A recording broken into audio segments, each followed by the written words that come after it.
see white lies dancing between the lines. She's an atheist. Carousels in her mind, spinning all in her eyes. She's an atheist. Hello and welcome to the Digital Freethought Radio Hour on WOZO Radio 103.9 LPFM here in Knoxville, Tennessee. We're recording this on Sunday morning, September 11th, 2022. I'm Larry Rhodes, or Doubter 5, and as usual, we have our co-host Wombat on the line with us. Hello, Wombat. Hey, that's me. Hey. And our guests today are Dread Pirate Higgs, welcome. The John Richards, welcome. So we got Canada and England represented here. Digital Freethought Radio Hour is a talk radio show about atheism, free thought, rational thought, humanism, and the sciences.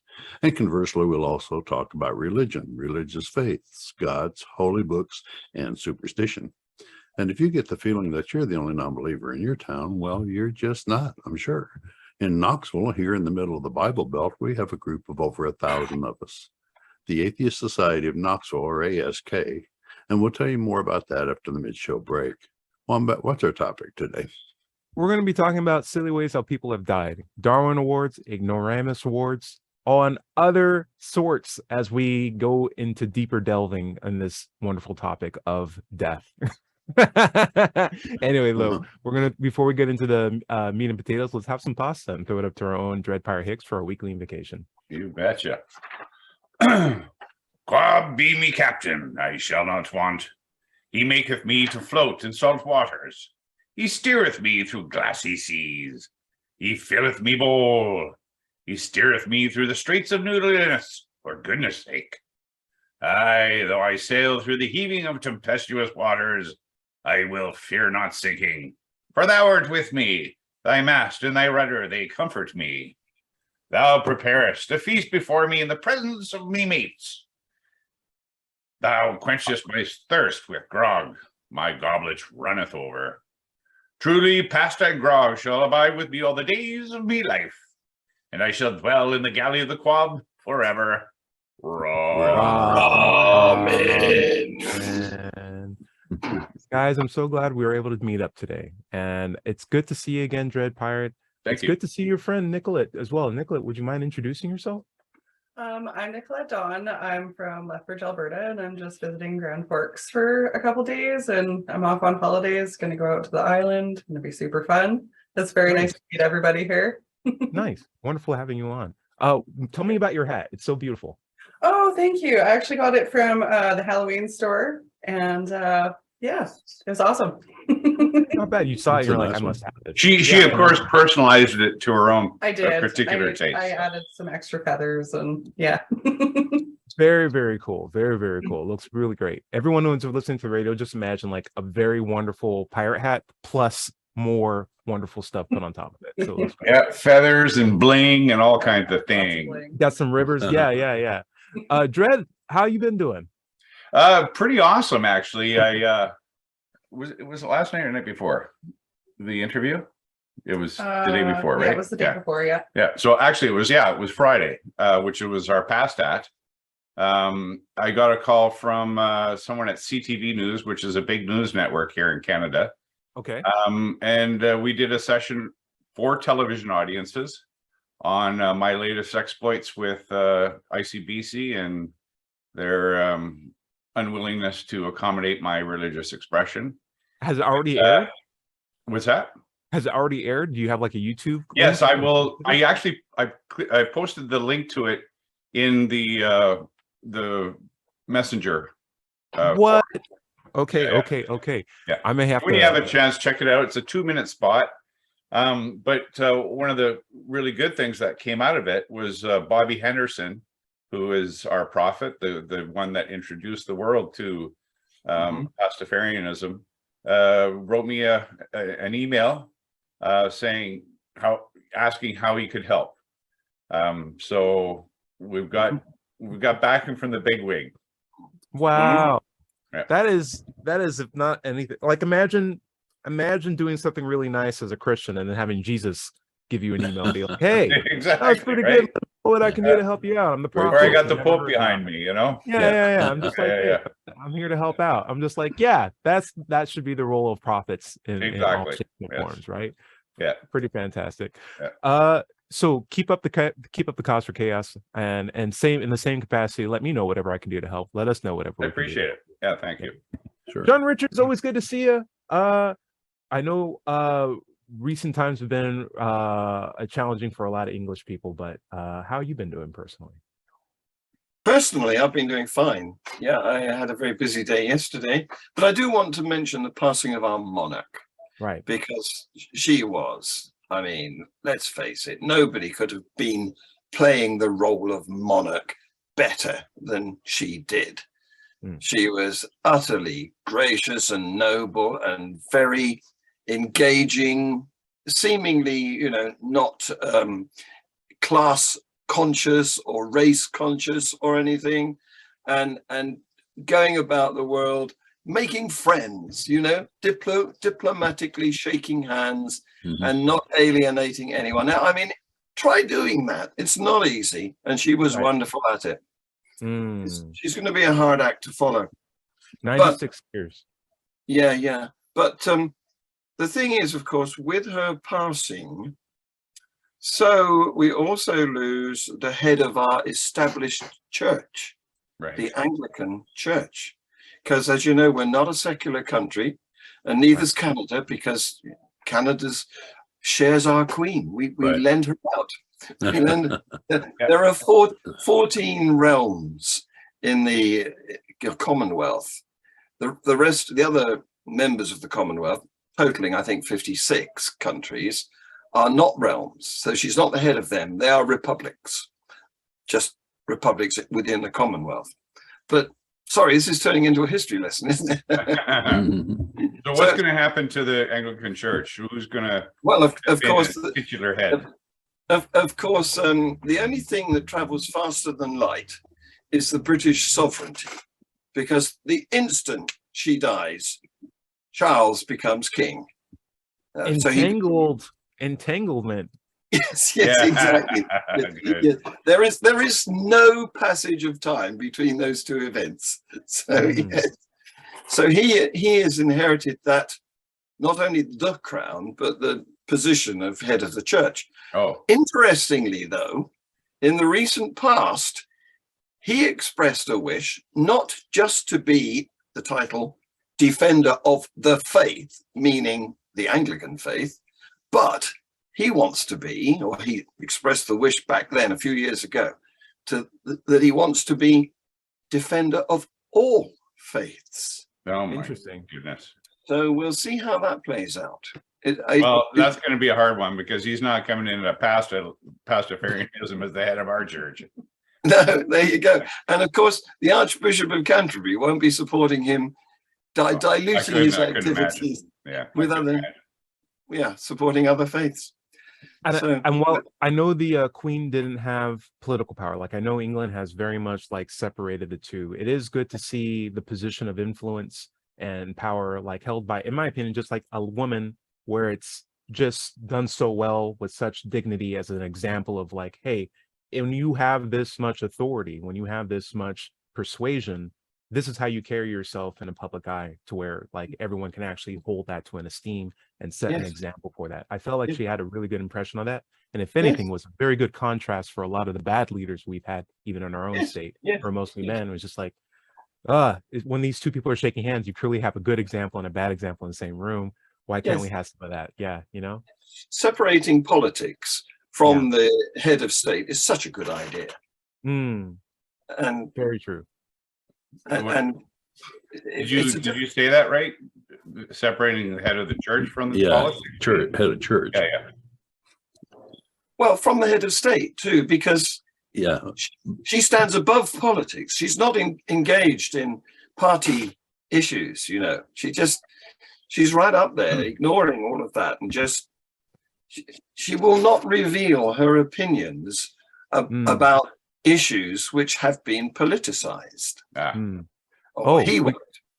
Okay. We just got a comment on that from Alan Smithy. We're live on Reddit chat. He says everything, or reason why I really hate religion is that it's entirely political, and religion is just an excuse. Well said. See that too?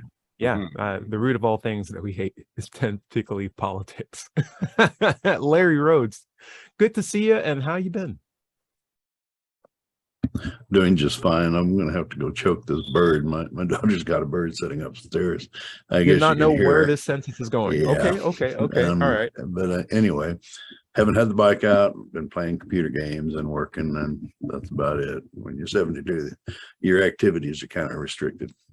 Larry, But- when you have an accent like that, the Southern drawl accent, the low steady beat, and you throw out weird anecdotes like "I gotta go slaughter the chipmunks," it's just like that could literally mean anything. It's like, is he working on his carburetor? Is he getting groceries? What You've does that got mean? You got to be able to hear that bird upstairs. I gotta here. spleen the skunks outside. So I'm like, I'm okay, going to have to go sure. put it in a room or something. But I'll be Choking back the in a bird. minute. Choke the bird. Okay, right. cool. While Larry goes choke the bird, quick update for me. Hey, listen, things are going really well. I feel like I found a great balance between outdoors with friends and work life and having fun with those guys at my coworkers. We have a good team. We have a lot of good science happening. We got a lot of clearances to buy a lot of new cool toys. The stuff that we had that were broken in our lab is now working again. And I feel like I'm in a good place, which only gives me nothing but confidence. And that's the thing that I'm always worried about, because whenever I have a lot of confidence, I tend to do stupid things. Thankfully, and both hopefully, they don't lead me to getting into bad situations where I can actually die or kill myself. And I want to highlight why that's important, because there's a lot of times when people are operating on confidence and not doubt. And the main thing I always say is confidence is never on your side. Doubt's always on your side. Confidence is like, you can jump into that pit and fight that tiger. You're awesome. You can do it. Do it right now. I got your back. Whereas doubt is like, Hold my I don't beer. yeah, exactly. Hold my Doubt's beer like, while hey. I show you this. Hey, exactly. That's the Canadian spin. That's a Canadian spin. Hold my beer, eh? And then doubt is always like, hey, I don't think you should talk to this person. I don't think you can fight that tiger. I don't think you should drive that fast. I think there's cops around that corner. I think you should watch out. Maybe you should lose a little bit more weight. Like, doubt may not always tell you what you want to hear, but it's always in support of you in the long term. And so I want to talk about some stories today about people who are operating on confidence, particularly in a lethal fashion, but also in a way where it should be aware of the same mistakes can happen analogously to the world of religion. And I wanted to bring up a story that I presented to you guys a while back ago. This is a story that happened in 2009. It's still a shame when anyone does die horribly. I just want to make that a point. But I want to see something else to come of it, which is a learning lesson, or a meaningless death is one where no one ever learns anything from it. But I want to take this as an example of caution for everybody. But there was a guy named John Edwards Jones, grew up in Utah in the Mormon faith, and his family had a very interesting hobby of going into cave systems and spelunking down very, very tight corridors, multiple hundred feet underground, with lights on their heads, and just exploring cave systems together.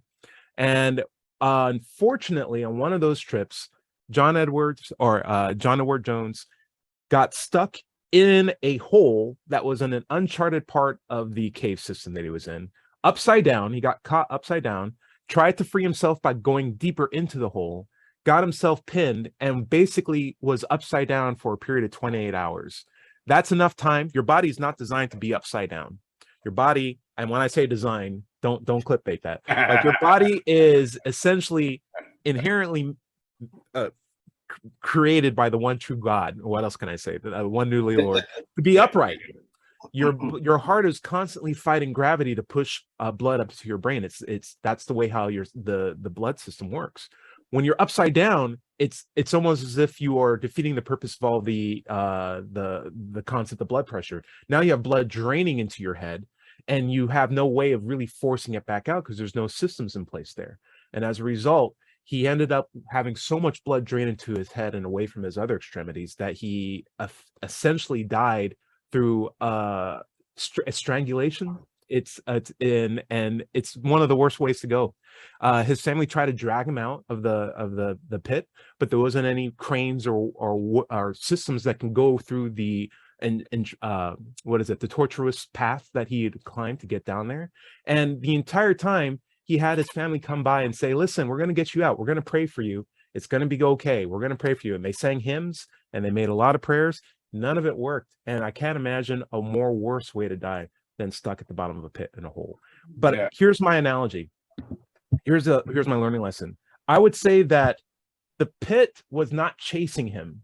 There's not a pit that like chases people. There's not a hole that chases people.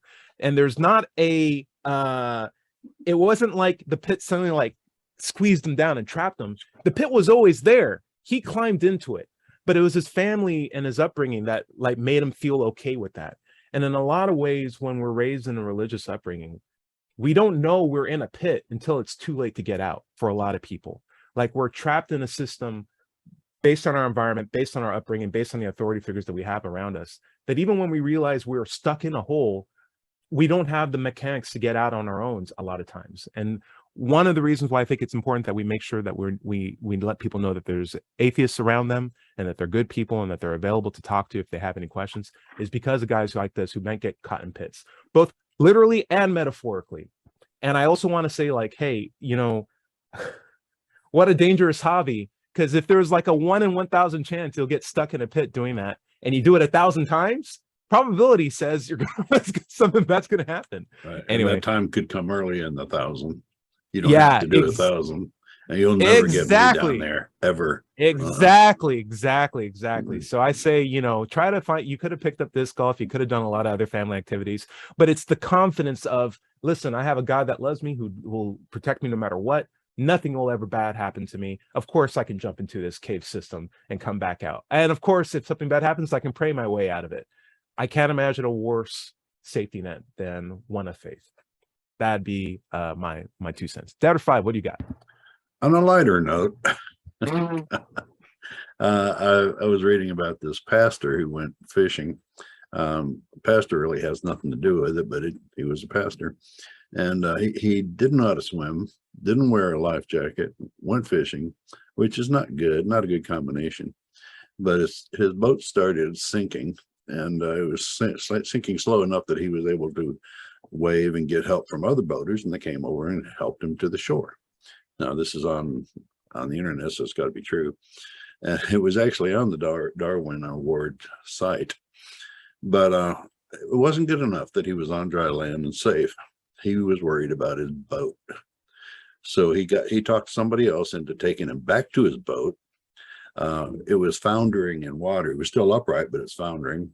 And when he tried to step on it to get to it and tie it up, it turned over with him, and he went underwater, couldn't get out. He didn't know how to swim and died. When you're on dry land, at least get a life preserver or stay there. Don't go back to a sinking ship. Very true. I also say if you got to let, my sister's in the Navy, and I keep telling her, you need to learn how to swim. And she keeps saying, nah, I'm all right. I don't want to get my hair wet. I'm like, you spend months and months at a time on a boat. And I don't mean that. I hope I didn't come off bad, but that's literally the thing she keeps telling me all the time. It's like, I hate getting my hair wet. It's a black people thing. It's not a sexist thing. It's just a black people thing. Our hairs are like sponges. Like when we're done, we can like squeeze it out. It takes forever to get our scalps dry. It just is what it is. But still, you're on a boat in the middle of like nothing. Learn how to swim. It might help you in a long term if you're in the Navy. Absolutely. All right. Even the dog family. Just learn how to float, you know, like there's a lot of things you could do. Right. Okay. So I got another comment from Jackun31. Christians are known for many things. Common sense is not one of them.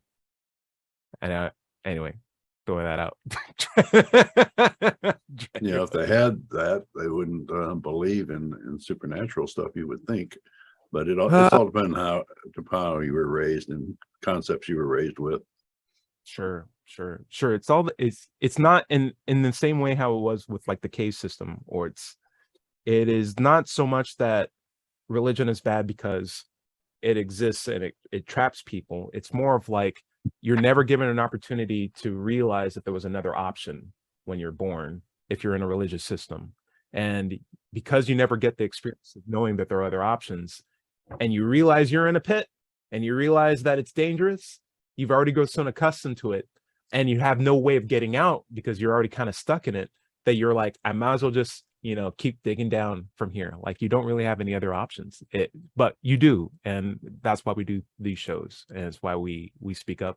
It's why Dread gets on CCTV in Canada and continues to stir the pot at his local driver's license board and be the ire of all the local governments around his area. Dread Pirate, speaking of which, do you have a example of someone potentially making a terrible mistake?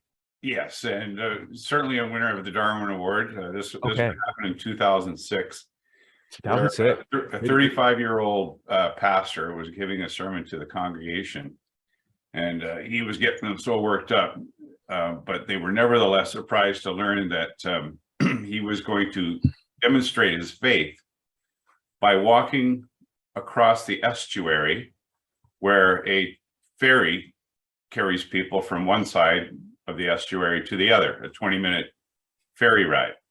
Wait, so he's literally going to walk across water? His faith is going to carry him walking on water across the estuary. So after the sermon, of course, out he goes to the pier or where the ferry docks. Right. And off he goes, but he does not know how to swim. Oh, no. And he promptly drowns before his congregation, who I'm sure were praying for him. Right. This was back in 2006 in Libreville. Right. Gabon. I don't know where Gabon is, but It's West Africa on the coast. yeah, it's not. I thought it might be Africa thing. But yeah, that's my story. Stories like that make me realize, and remind me that it's not always a con religion. It's Right. It's done by people who genuinely believe that they are doing the right things, that they are talking to the right God, that they are sending the right message, and they full-heartedly have a terrible system of figuring out what is true things from what is false things. And as a failed result, epistemology, as it were. exactly, but nothing but confidence, and that's why they jump up. Larry, what do you got? Well, I want to recognize Eric for coming in. Welcome, Eric. Ahoy! Hello. Also, along the same lines of the preacher who walked on water, there's an article from 2021 about a pastor in Zambia who had himself buried alive because he wanted to be able to. He had faith that he could resurrect like Jesus did, and of course, it didn't work out that way. So did he put a stone thing in front of him or anything like that? Oh, I don't know. There's a video on it, but I haven't watched the video. But he did not survive the burial. Again, go on ahead, John Richards.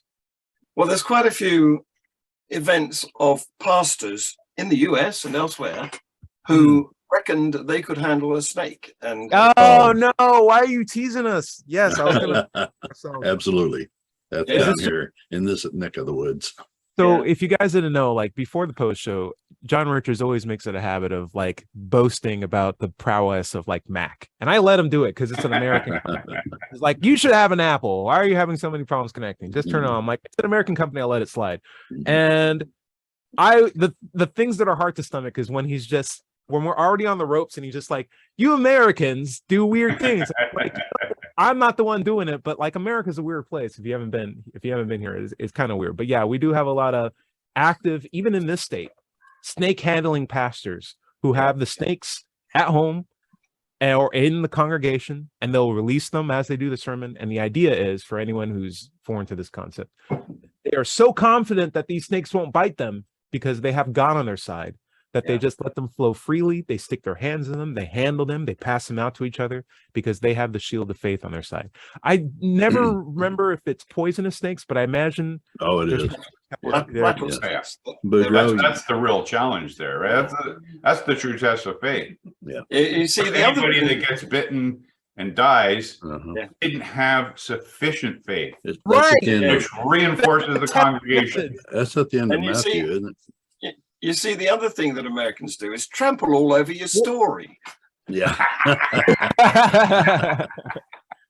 I had to claim manifest destiny on it. It just is what yeah. it is. That's It what is Yeah. what it- Boudreaux, we're talking about Darwin Awards. Do you have any that stick in your mind about what may have happened to someone?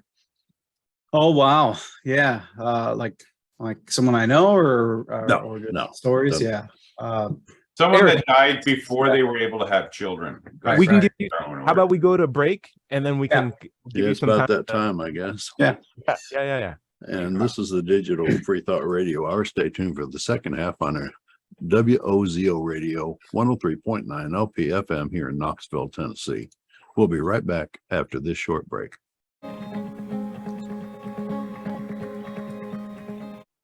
Hello, and welcome back to the second half of the digital Freethought Radio hour. I'm Dr. Five, and we're on WOZO Radio 103.9 LPFM here in Knoxville, Tennessee.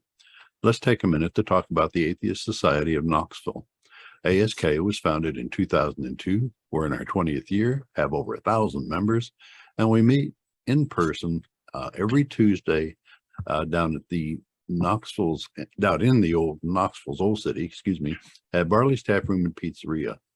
Look for us inside at the high top tables, or if it's pretty weather, outside on the deck. We also have a Tuesday evening Zoom meeting, and you can join us there. For the link, you'll need to email us, though, at askanatheist@knoxvilleatheist.org, or you can write to letschatse@gmail.com. If you can't, you can find us on Facebook, meetup.com, knoxvilleatheist.org, which is their website, or just Google Knoxville Atheist. It's just that simple. By the way, if you don't live in Knoxville, you can still go to Meetup and do a search for an atheist group in your town. Don't find one? Start one. Star one. That's right. Wombat, where are you going to pick up? Hey, we're going to go into some quick listener comments from our first half of the show. We're live on Reddit chat. Mr. Tottenham says, concerning Dr. Wells's spelunking story, my thing is that now many Christians are getting more educated about science and trying to justify Christianity to themselves. So they're saying that even stories like the snake story and Adam and Eve are just a story. That's how Christianity is evolving to survive in today's world. But people are so brainwashed that there's no way out, just like they're trapped in a pit. We got more comments on snakes. I love K9. Oh, go for it. Go ahead, John Richards. Well, I was going to contribute to that. Yeah, absolutely. Because if Christians are trying to cuddle up to science, what they need to do is to explain to us how their claims can be investigated. Because that's what science does. Right. It investigates claims. It tests them to see if they're falsifiable. And if they can't do that, they're never going to get backed by science. Right. Like the two pillars of science is the two main things that we care about in science are comporting with reality and falsifiability. If you don't have those two things, it's not a realm of science. So to present a model of how to understand how reality works that is no way concerned with how reality actually operates, or is interested in being tested or falsified, is inherently a useless methodology. And the fact that many people operate on it, it's terrible. It's unscientific. Exactly, to its very core. Absolutely. Yeah. What gets me is that if you find something like a chariot wheel at the bottom of the Red Sea, the believers will point to it and say, look, that proves the Bible's true, because the Red Sea was parted and the Egyptians came through and it came back down. Not like that any particular ship might carry a chariot wheel to sail on the other side or anything like that and go down accidentally. But it also proves that souls are real, heavens are real, Jesus was real, resurrected. Everything in the Bible was true. If you find one scientific artifact that may point to a story in the Bible, that's what gets me. We got a respond to Jonathan Richards' comments. So you're best off considering all religious texts as either early philosophy texts of very early humans who had only a very limited understanding of the world compared to us, not as an actual historical retelling of things. But even that, it's the same thing where it's like, I am totally fine if we worship Spider-Man as long as we realize that Spider-Man's a work of fiction, right? Yeah. Like if you want to just really, really, really like something, I'm fine with you really, really liking something if you want to do that, but don't make it the code of how we realize the truth of things and inhibit our capability of understanding things better, other than the thing that you really, really like. Yeah. That's the problem with Christianity or religions in general. John Richards. And as for early philosophy, well, early philosophers thought that you could solve problems by clever thinking. Later philosophers, however, back in the Renaissance time, which spanned, I don't know, about 1400 to about 1700, quite a long period, and more recently in the Enlightenment, they realized that even the careful thinking processes that philosophy goes through comes up with an outcome that needs to be compared against the cosmos to see whether it's congruent or not. Yes, of course. Natural philosophy, they called it. Yep. We call it science. That was before science. Yeah. Yeah. Okay. We got man, you're inspiring a lot of comments. one last one from Seamus Siegel. That's Nothing Seamus. in the Bible. Oh, I'm sorry. It's pronounced Seamus. Seamus the Seagull. Thank you. That helps out a lot. Okay, Seamus the Seagull says, nothing in the Bible is supposed to make sense out of context.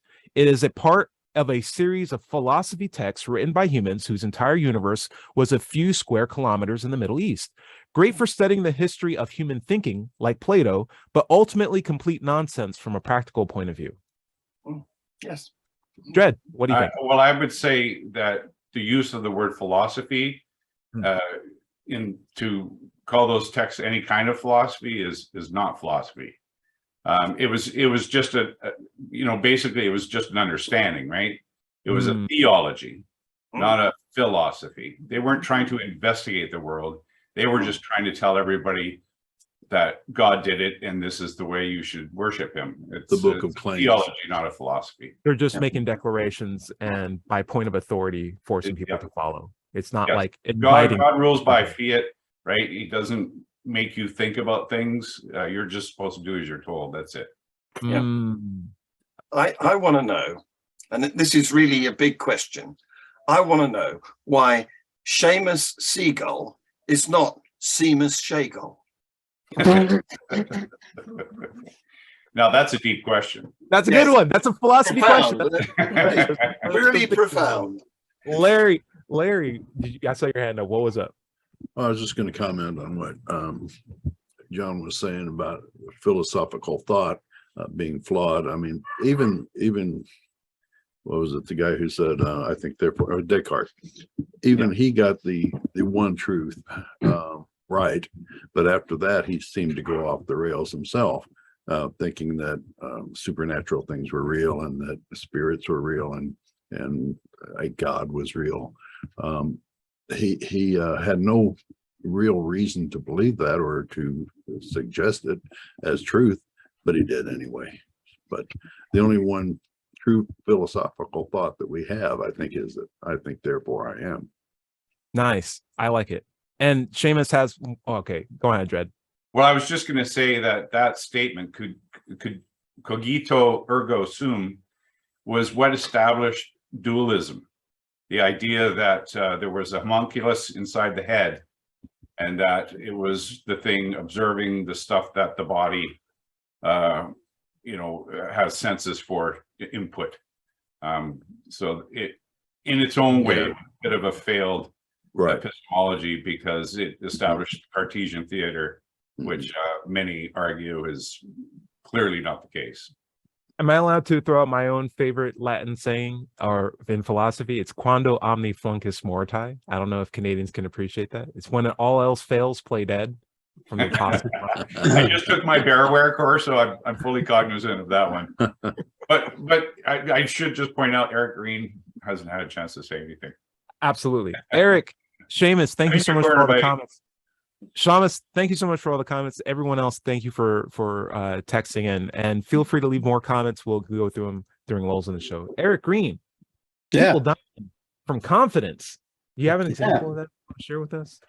I do, but I did want to, I don't know, I assume you guys didn't cover this. A thought I've had about the Darwin Awards for many years is we have a flaw in it, in that, yes, you can't give it to someone if they've had kids. Otherwise, it's honorable mention. What if they've donated to a sperm bank? Do we have to check that? That's a good point. Good critical thinking. Yeah. I actually just stumbled upon a very interesting one, which ties into snakes. So in 97, a guy in Pennsylvania reached his hand into his friend's tank to pet, I guess, or touch a cobra, a poisonous cobra snake. Oh no. And he's, hey, do you want to go to the hospital? He's like, no, I'm a man. I can handle it. So instead he went to a pub and had a beer and died an hour later. Man. Yeah, well, that proves that beer is bad for you. Yeah, that's right. There you go. Machoism is bad Beer for and him. snake bites don't go together. Yeah. Right. And again, when I hear things like that, it's like we have cultivated a society where something like that could happen when we didn't have to have that be the case. And so in my head, dying from a cobra bite that you, in any capacity, in a more educated environment, you would never have been exposed to, sort of sets up the argument that this environment is generating needless harm. And my problem with harm is that there are some harm that's needed. Like if I go to the doctor and they make an incision in my body, that's harmful, but it's useful. It could be in a way towards getting, around more significant problems. But when you just walk down the street and punch me in the face with no provocation or anything like that, that's needless punishment. That's needless harm. And I feel like when you take a child and you raise them in an environment where they can dig themselves down into a cave and get stuck in a hole 200 feet for no reason whatsoever, or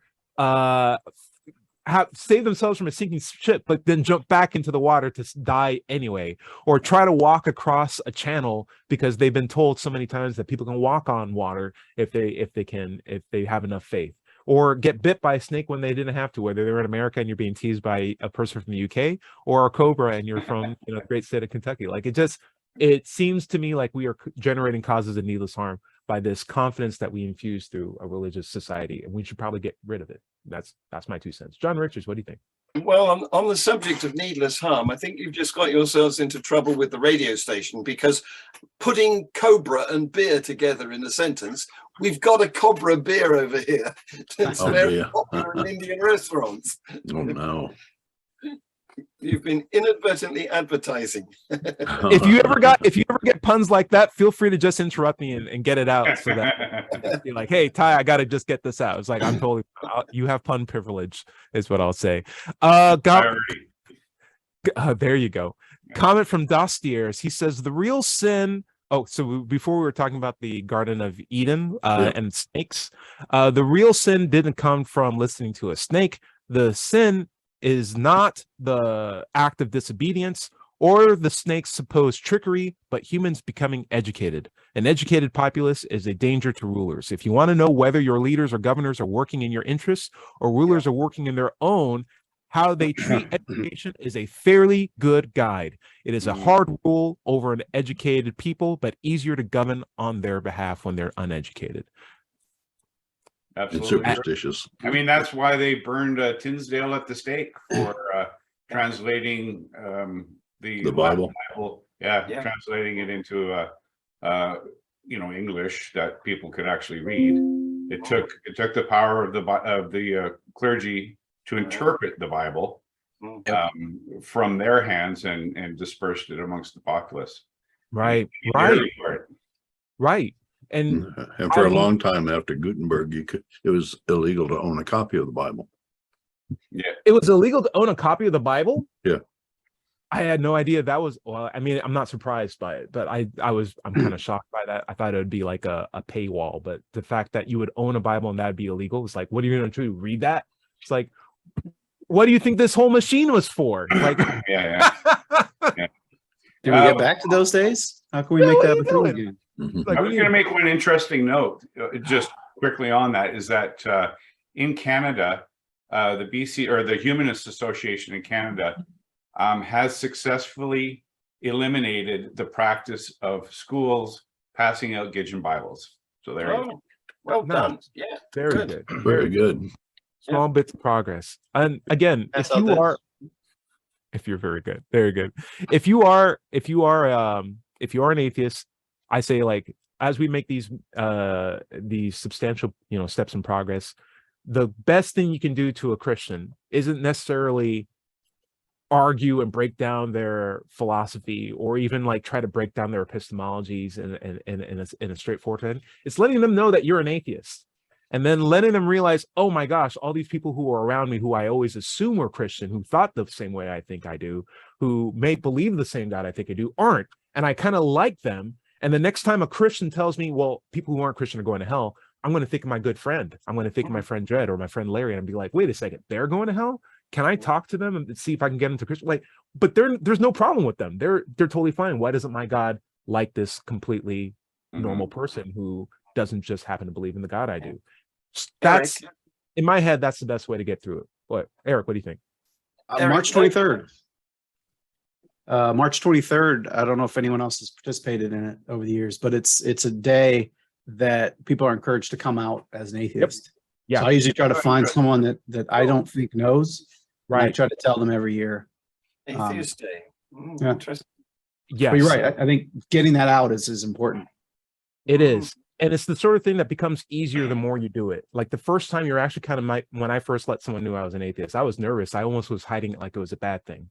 But then I realized, as soon as I said it at work, other people were like, yeah, I'm atheist too. I was like, I had no idea that I was surrounded by so many people who also didn't believe in God. I was under the impression that I was the only one. That's a bad impression to have. You want to make sure that you break that mold too. Dred. Sure. Well, I was just going to say, on September 19th of each year, that's the opportunity for Pastafarians to come out, because it happens to be International Talk Like a Pirate Day. Nice. Yes. And Dred, by the way, there are a lot of disc golfers who are Christian. I always wear my noodle hat when I go out and play. I represent that pretty proudly. Just letting you know. Awesome. Very cool. You. And that hat came from Eric. So thank you, Eric. Yeah, there you go. That was a Christmas gift. Yeah. All right. John Richards. Well, I was going to say, do you know how crazy you'd be viewed if you went around here in England telling people that you're an atheist? Yeah, privileged society there. Yeah, it's not that. Well, you say that now. Let's make sure Charles III doesn't change that, right? Yeah. I'm concerned about Charles, because he's been very vocal about his anti-science stand on many subjects. Wow. Yeah, he has supported homeopathy. What's it called? Homeopathy.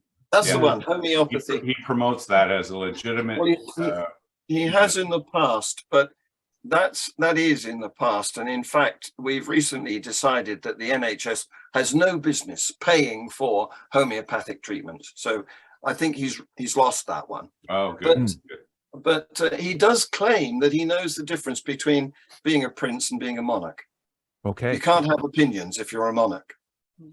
Or you can't have public opinions. Yeah. One last topic from before we close up. I wanted to give Seamus one last chance to have a chance to have a rebuttal on what he was saying. Seamus the Seagull says, I would argue that it is a philosophy. Philosophies are made to answer questions that humans would have. Why do we suffer so much when nobody else does? Why us? Why are we being punished? And looking for logical answers. So what else could it be? Which leads to the why. Well, we haven't done anything, so it must be our ancestors who messed up, right? And then what could that be that our ancestors have done? Well, as our knowledge and awareness is now a curse, it seems only logical that it's somehow related to the punishment. That must be it. We stole knowledge and we're being punished for it, ironically. That is the story of the Garden of Eden, basically. So the reason I maintain that it's not a philosophy is because philosophy is using reason to examine the workings of the universe. Theology is just a just so story, as I think Eric or John Richards pointed out. It's not. It has, theology really doesn't have any explanatory power. Right. They're just a collection of just so stories that give people a sense of connection to their community, to their culture, and to define themselves as outside of any other culture. Yeah, like fairy tales and fables aren't philosophy. They are essentially stories. They may have a learning lesson in them. They may have a parallel to reality, but they're not there to make you use the same mechanics that you would in philosophy. Eric, what do you think?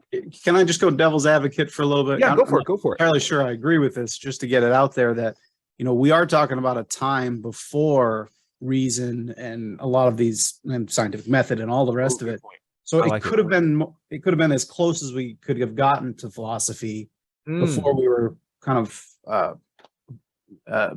given the tools that we know now. So maybe it was what philosophy would have been, given what they had to deal with. I don't know. Like if you had a caveman being like, I want 2 rocks, and the caveman only brings 1 rock. He's like, that's not enough rocks. You don't know what math is. Mathematics established brands. Like, I can count. Let me show you how this works. It's like, that's math. May not be as we appreciate it now, but like I could see that. I can see that argument, Eric. Larry, what do you think? Yeah, I was just going to agree with Dredd in that a book of answers is not philosophy. Right. A book of answers, exactly. Right. And also in defense of reason and how far back it's gone, like certainly Thales and the early Greeks, right up to Plato, Socrates, Aristotle. Thales was, of course, a couple hundred years even before that. But it did mark a significant change in the way you think about the world. So applying principles of reason and argument in order to discern one thing from another and try to find sound reasons for the way things work, as opposed to the book of answers, as you say. Okay. John Richards. Yeah, I wanted to trip back to the Gutenberg Bible story, about printing, because it's no good having a copy of the Bible if it's the wrong version. I reported last week in the Global Atheist News Show that I do every week about a pastor who had a book burning. He had this big galvanized dustbin with a gas burner pumping flame into it, and he got the kids to throw in all the Bibles that weren't KJV, because there's only one. Right. That he approves of anyway. And even that's a translation. Yeah, of course, right. I want to truly crystallize Dredd and Eric's point in that I once had a philosophy teacher, and I came into that class as a Christian. I was back when I was an undergrad. And it took a while for me to realize that the answers in the back of the book, the philosophy book that we had, was not philosophy. Philosophy was the process that I was using to get to those answers. And like the best way that it snapped in my head was I also had a math class, and I had the answers in the back of the book for math that I could use for like studying. But I realized that mathematics is not a list of answers. Mathematics is the process of trying to like use these abstract concepts and come out to one correct answer. Like that is math. In the same way, morality is like understanding the consequences of my action and trying to make the best way to generate well-being in a sense, right? Or like understand different systems of acting and interacting with other people. It's not do not steal, do not covet your neighbor's wife, do not. It's like that's not morality. So like philosophy and authoritarian story or a fairy tale or a really, really nice fable is a different thing than philosophy in its own right. And I can really respect that and appreciate it. Even if it's the building blocks up to philosophy, it's not philosophy until you actually start making me use those mechanics. Right. Or at least that's what I mean. This is a case where it's not about common ancestors, right? It wasn't one thing transitioning into another. It was these two things actually coexisting independent of one another to a certain extent. Because certainly the Greeks were ensconced in their own polytheistic mythology, right? So those things were, I think, kind of separate. It wasn't like a evolution. I see. John Richards, what do you got? I was going to say, as a maths teacher would say, show your workings. It's not the result that matters. Show your work, Yeah. I would also argue that you can win a Darwin Award even if you hadn't had kids, because what Eric said makes a lot of sense. Like you could totally donate sperm. There's a lot of things you could just say, hey, I never had sexual relationships with that woman. All right. Guys, we're at the end of the show. I want to do a roundtable where we can plug things that you should check out. I would say, hey, thank you so much for leaving comments on this Reddit chat. This was actually really cool. Thank you guys so much for leaving comments on the show. Feel free to Feel free to also leave comments on our YouTube channel. We'll go over them. I guarantee you we will.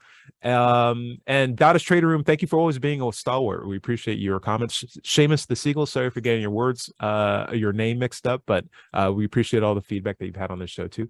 Dread Pirate Higgs, anything that you would recommend we check out? I know there's a news clip of you going around. What's going on, man? Yeah. I just want to shout out to Z28, who's my live attending my live stream today. Yes, not tomorrow, but the following Monday is Talk Like a Pirate Day. Ooh, and it is going to be the first Pastafarian wedding in Canada, which I will be conducting because I am a BC Marriage Commissioner. And the legal bits are required, of course, but around the legal bits are the trappings. And the trappings can be whatever a couple wishes. And so we're going to do a live stream Pastafarian wedding, first in Canada. Yes, there's a thing floating around on CTV News. You can find it online. Just Google CTV Vancouver Pastafarian. Nice. And, yeah, you'll see me up there talking the merits of Pastafarianism and how the battle needs to be fought and won. I also stream my stuff on my YouTube channel, Mind Pirate, MINDPYRATE, live at 7 a.m. Pacific Daylight Time on Sundays. And then also I do the Global Atheist News Review at 11 a.m. Yep, I'll be there with you. Also, Boudreaux, anything that you recommend we check out before next week? I want to leave everyone with a thought to think about, and it is that when are we going to drop the 20 when we're referring to a year? You know, we say 2022, 2020. When are we going to just start saying, 24, 26, like we do 97, 98? Oh, like when's that flip going to happen where we stop saying the 20? Oh, I like that. There's a good thought. Fun to ponder. Yeah, that's 22 was a good year. Yeah. Yeah, Better than 20. I guess we're waiting for all the centurions. Is that the right word for it? To go away. Like people are still passing away, even in their 90s. Yes. I remember the last generation may That's already the be OG using 20s. Yeah. John Richards, I know you got a lot of stuff to plug. I'm bracing on. What do you got? Well, I had a very busy day yesterday. I was driven up to Birmingham to attend the National Secular Society's Islam and Secular Community, or Secular, what was the title of it? Something like that, event. And I got to speak. And I spoke for about 3 minutes, and there's a clip of that on Freethought channel. Then I got back in time to host Freethought Hour with an ID, not a proponent, but somebody who's a scientist who wants to try and get ideas to look critically at their claims and to apply scientific methods to try and justify them. Yeah. Right. Yeah. It's such a waste of time, unfortunately. Well, yes. What can I say? Yes. It's like, yes. I was thinking I could make Sprite by mixing lemon juice and lime juice together. I'm like, dude, there's more ingredients than that. And the ingredients are on the can itself. Just like read the cans. You're fine. It's like, I just want to spend my life figuring this out. Poor guy. Anything? How about the debate that you had a while back ago? Anything good with that? Any feedback? Which debate was this? Quasi debate that you had with you and Turcia with the pastor who wanted you to punish him more. Oh, right. Yes, that was last week or the week before. Yeah, yeah. He wanted to prove to us that Christianity was the thing, right. And you can see it. It's on the Freethought channel, and I think he failed. But he's still a nice guy. Oh, geez. Well, that never happens. That never happens. Oh well. Anyway, Larry Rhodes, show's all yours. Anything? Oh no, he's on mute. See, this is what happens when you don't know what atheism is all about. Sometimes it doesn't work. My content can be found at digitalfreethought.com. Be sure to click on the blog button for our radio show archives, atheist songs, and many articles on the subject. My YouTube channel can be found by searching for Doubter 5 or Digital Freethought. I have a book on Amazon called Atheism, What's It All About? So if you're looking for specifics on the reasoning behind it, that might be for you. If you have questions for the show, thank you, Dred. If you have questions for the show, you can send them to askanatheist@knoxvilleatheist.org or let'schatsE@gmail.com, and we'll answer them in future shows. You can find this show on podcast everywhere. Just search for Digital Freethought Radio Hour. And if you're watching this on YouTube, be sure to like and subscribe. Remember, everybody is going to somebody else's hell. The time to worry about it is when they prove that heavens and hells and souls are real. Until then, don't sweat it. Enjoy your life. And we'll see you next week, every Wednesday night in Knoxville. Anyway, take care. Say bye, everybody. Bye, everybody. Bye.